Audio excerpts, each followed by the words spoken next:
amin'ny anaran'i Jesosy.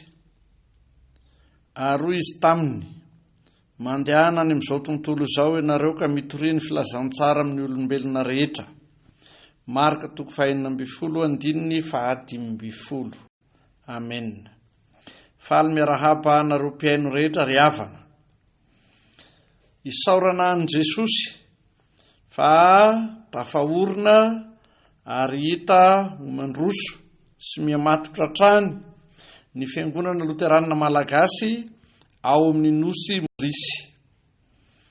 Noho izany, fifaliana lehibe ho anay ny mampafantatra anareo pastora, ray aman-dreny, fianakaviana, manana namana, monina sy miasa any amin'ny nosy Morisy, mba hampandrenesa anareo ireo havantsika rehetra kristianina niara-ny angona tamintsika teto an-toerana, mba hamonjy ny fiangonana Loterana Malagasy ao amin'ny nosy Morisy.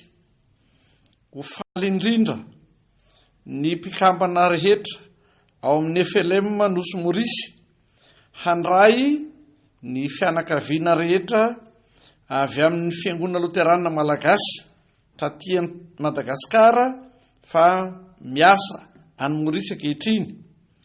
Ho faly indrindra ny mpikambana ao amin'ny FLM ao amin'ny nosy Morisy raha mahita ireo havantsika avy ety Madagasikara manatona azy ireo ka miaraka monina sy miasa, miaraka mampandroso ny fanjakan'Andriamanitra.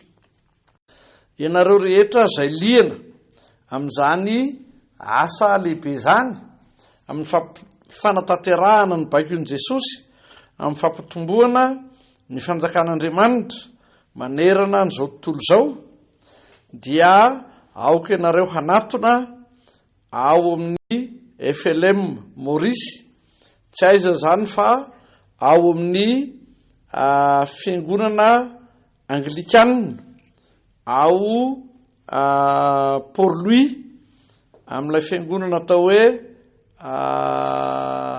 Saint-Pierre ao Cassis.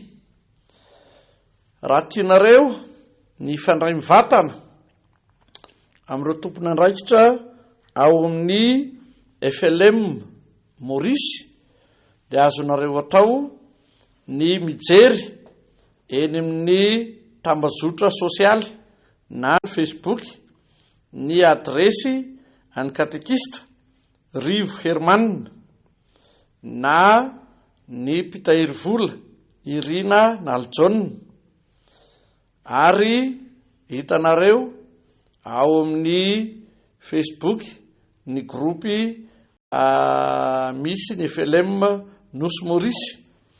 Anarahanareo ny vaovao amin'ny fiainan'ny fiangonana, dia misaotra anareo pastora, fianakaviana, mampatsiaro ireo malagasy lasa nila ravinahitra any amin'ny nosy Morisy mba hanatevin-darana ny fiangonana Loterana Malagasy ao amin'ny nosy Morisy, izay manatanteraka ny fanimpam-pivavahana ao Saint-Pierre Cassis any Port-Louis, dia maniry ny fitahin'Andriamanitra ho anareo rehetra.